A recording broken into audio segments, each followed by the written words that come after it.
Este seminario se llama Políticas y Prácticas para un Teletrabajo Efectivo en el Estado. Mi nombre es Javier Fuenzalida y hoy tengo el honor de acompañarles moderando este evento. Somos un equipo de 11 investigadoras de distintas unidades académicas de la Universidad de Chile, a través del Centro de Sistemas Públicos, el Centro de Ingeniería Organizacional y el Instituto de Asuntos Públicos, además de investigadoras de la Escuela de Gobierno Blavatnik de la Universidad de Oxford. Si me permiten, en este proyecto participó Eduardo Alvarado, Anís Barahona, Sebastián Conde, Sebastián de Polo, Margarita Gómez, José Nostroza, María Angélica Pavés, Cristian Pliskov, y quienes hoy presentan, Tomás Soto, Jimena Pizarro y Macarena Andrade. Evidentemente, somos una comunidad multidisciplinaria de investigadoras e investigadores que hemos impulsado este proyecto. El proyecto además contó con el apoyo de ANID, de la Agencia Nacional de Investigación y Desarrollo, del Ministerio de Ciencia, Tecnología y Conocimiento e Innovación, del Banco Interamericano de Desarrollo y la Organización Internacional del Trabajo. Además tuvimos el apoyo de la Dirección Nacional de Servicio Civil y la DIPRES.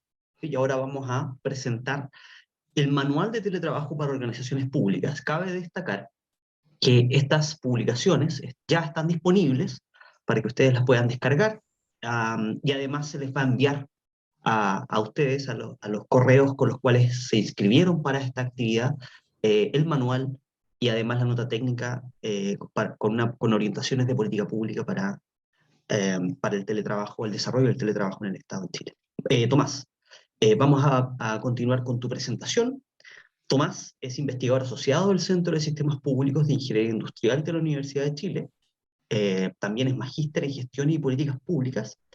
Y Tomás es ingeniero industrial de la misma casa de estudios. Además, Tomás es becario Fulbright para estudios futuros de doctorado en Estados Unidos, en donde esperamos que se forme y y sea parte de la comunidad de administradores o administradoras públicas en el Estado. Y potencia el desarrollo científico en esta área en el país. Muchas gracias, Tomás. Tienes la palabra. Muchas gracias. Muy buenos días a todos y a todas. Continuando con la presentación, una breve motivación que dé contexto a este manual. Lo primero es que, debido a la pandemia, la mayoría de las personas comenzó a teletrabajar, tanto así que en Chile, al comienzo de la pandemia, el 65% de los funcionarios públicos, no del sector salud, se fueron a teletrabajar al comienzo de la pandemia. Actualmente, el gobierno central cerró el 2021 con un 74% de sus funcionarios trabajando en forma presencial, siendo este el mayor nivel durante la pandemia de personas presenciales.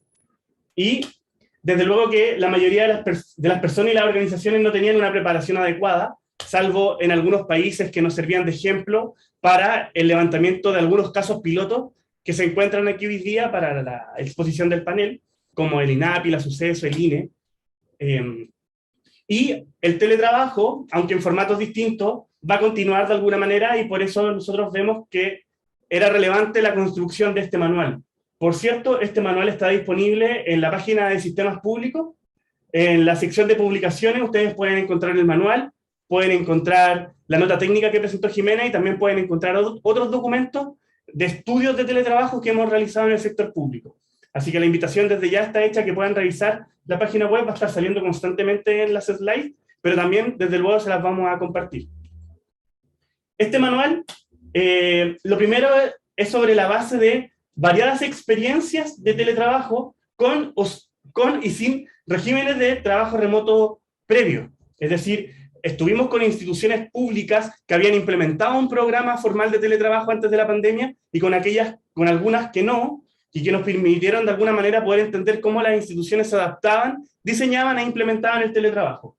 Y por cierto, hicimos una revisión sistemática de 20 manuales de teletrabajo, además de realización de distintas entrevistas clave a actores que fueron implementando el teletrabajo en Chile. Y es un gran desafío para mí, debo decir, la pregunta de cómo presentar un manual en menos de 10 minutos. Yo creo que vamos a ir rápidamente.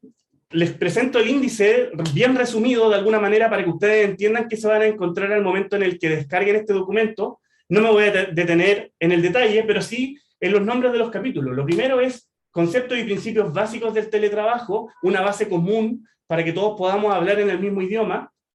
Acá lo fundamental, y es probablemente lo único que sí me voy a detener, es que un programa de teletrabajo formal es muy distinto a un programa de trabajo remoto producto de la pandemia. Uno fue sobre la marcha, fue improvisado, las personas tuvieron que adaptar para continuar con el cumplimiento de los objetivos estratégicos de la institución, mientras que otro, que es el programa formal de teletrabajo, es un diseño y una implementación con tiempo, con presupuesto, con apoyo de directivos, con apoyo de los funcionarios. Entonces es una realidad bien distinta. Un programa formal de teletrabajo en el ideal, según la literatura, no debiese ser los 5 días de la semana en la casa, eso no es el óptimo, por cierto, y el teletrabajo formal no ocurre en un contexto en donde hay una angustia generalizada porque hay una pandemia o porque los niños están todo el día en la casa o por distintos motivos. Entonces es importante hacer ese punto. El segundo capítulo consiste en consideraciones jurídicas para el teletrabajo en el sector público. Este es un capítulo que va a tener que ir siendo actualizado. Esto son las consideraciones jurídicas para el teletrabajo consideradas hasta el 2021. Un diseño del programa de teletrabajo, los desafíos de implementación, recordemos que esto es un manual, monitoreo, evaluación y mejoramiento continuo del teletrabajo, y algunos anexos, aquí no los pongo todos, pero menciono algunos anexos que pueden ser útiles para el diseño y la implementación del teletrabajo en su servicio. Desde luego, un manual de teletrabajo es complejo desde la perspectiva de tratar de abarcar y hacerse cargo de las distintas realidades que tienen las instituciones públicas en Chile. Hay instituciones públicas que son más chicas, otras más grandes, otras con mayor complejidad, otras con menor complejidad, a nivel de presupuesto, a nivel de personal, etc. Entonces, lo que nosotros tratamos de hacer aquí, en líneas bien generales, es tratar de no dejar a nadie fuera, pero ser lo suficientemente específico para poder guiar este proceso. Y desde luego esto se parece mucho a una elaboración de una política pública o de un programa dentro de cualquier institución, analizar la estrategia, evaluar las condiciones mínimas que tiene la institución para ver si se puede implementar el teletrabajo, coordinar y la coordinación y las estructuras organizacionales, cómo el teletrabajo va a modificar estos puntos dentro del servicio, una estrategia de implementación y desde luego un monitoreo y evaluación del programa de teletrabajo. Voy a entrar en detalle en algunas de ellas.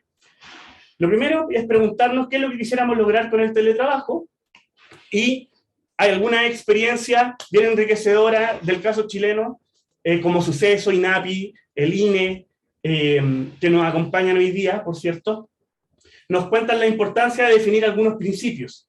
Algunos ejemplos de estos principios puede ser que el teletrabajo sea voluntario y flexible, respetuoso de la vida privada, manteniendo los mismos derechos para teletrabajadores y no teletrabajadores, protección de información personal y organizacional sensible, regulado vía acuerdos formales, protegiendo los derechos, la salud y la seguridad de los trabajadores. Y créanme que cada una de estas materias es un mundo en sí mismo. Lamento mucho no poder detenernos en esto, pero es sin duda mucho más interesante conocer la experiencia de los servicios que yo esté contándoles de qué se trata el manual, que lo pueden leer con mucho más detalle después. Definir los objetivos del teletrabajo, por ejemplo, mejorar el bienestar y la conciliación entre el trabajo y la vida personal de los funcionarios. Puede ser también un objetivo incrementar la productividad y el desempeño. Puede ser también un objetivo el contribuir en el medio ambiente, por ejemplo, pensando en la disminución de la contaminación, el tráfico, etc. Entonces acá es importante pensar cómo se alinean estos objetivos con los que tiene el servicio. Por otro lado, en la evaluación de las condiciones básicas del teletrabajo, hay que hacer una revisión general de la institución. El implementar el teletrabajo supone un choque organizacional muy grande en las instituciones públicas, entonces no necesariamente la implementación de un teletrabajo va a mejorar las condiciones de los trabajadores, y de hecho puede ser perjudicial si está mal diseñado y mal implementado. Entonces eso también es súper importante tenerlo presente. Las ocupaciones y tareas susceptibles de ejercerse bajo teletrabajo es algo que tiene que definirse. ¿Cuál es la infraestructura digital y de soporte? Si existe el liderazgo efectivo por parte de las autoridades y los supervisores, si hay apoyo de los funcionarios y especialmente de las asociaciones, y este es un tema no menor. ¿Cuáles son las competencias de las personas? Hay que identificar si existen brechas para poder capacitar y desde luego los sistemas de gestión del desempeño efectivos. Por otro lado, La coordinación del teletrabajo también es un punto a destacar, y en general el teletrabajo funciona bien cuando se arma un comité técnico en donde multidisciplinariamente se va estudiando y se va diseñando, implementando y evaluando los programas de teletrabajo con representación de máximas autoridades, asociaciones de funcionarios, que esté el jefe o la jefa de gestión de personas, de administración y finanzas, unidades organizacionales legales y estratégicas, comunicacionales, entre otras. Por otro lado, también está el establecer una estrategia de implementación, el definir el propósito central y los procesos estratégicos, por ejemplo, cómo seleccionar a los teletrabajadores, cómo capacitarlos, por ejemplo, actividades esenciales, su secuenciación y los plazos, qué debe ajustarse en la organización, capacitación, sistemas de información. Obviamente es complejo para una organización que no tiene sus procesos digitalizados, que los funcionarios se vayan a teletrabajar con los papeles en la mano. Eso no es seguro ni para el funcionario ni para la privacidad de la información de la institución. Entonces, ¿qué sistemas de información tienen? ¿Cómo acceden los teletrabajadores a trabajar desde sus casas? ¿En qué modalidades se va a definir? ¿Eso va a ser un acuerdo entre cada trabajador o va a ser más bien una regla general? Esas son cuestiones que la institución debe definir. Y asimismo también las responsabilidades y atribuciones, tanto de la organización como de los trabajadores y los funcionarios que se van a teletrabajar. Y un plan de evaluación. Y con respecto a la evaluación, primero, acá es importante definir cuáles van a ser los métodos y herramientas sistemáticas: encuestas, focus group, entrevista, a quiénes se van a entrevistar, a quiénes se les va a hacer un focus group. En el manual existen pautas de entrevista, existen pautas de focus group sugeridas, y existe también una encuesta de teletrabajo, que desde acá, por cierto, los agradecimientos correspondientes al INAPI y a la Suceso, que nos compartieron, y a la DIPRES, por cierto, que fue quien empezó a diseñar esta encuesta, que nos compartieron sus encuestas para que nosotros desde el Centro de Sistemas Públicos pudiéramos unificar una, que es la que presentamos en el manual, sugerida nuevamente, y después diseminar los resultados y reaccionar conforme a estos resultados. Y por último, ¿cuáles son algunos de los desafíos? Insisto, nuevamente, cada uno de estos desafíos son un mundo en sí mismo, pero vamos a hablar de los desafíos en el panel. Límites difusos entre el teletrabajo y la vida personal. Se pueden exacerbar algunas desigualdades de género, algunos estereotipos, esto lo mencionó Jimena. Se requiere un nuevo tipo de liderazgo.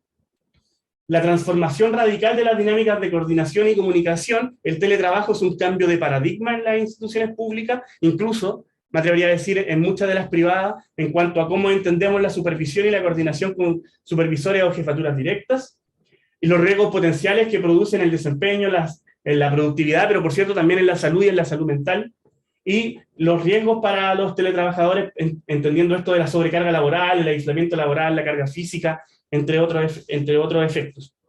Y con eso yo termino. Les comento que hemos realizado 2 estudios, uno con el INAPI y otro con la Suceso, que son la serie de sistemas públicos número 16 y número 20, que también pueden acceder a ellos en la página web del Centro de Sistemas Públicos. Así que eso es por mi parte, Javier. Muchas gracias, Tomás.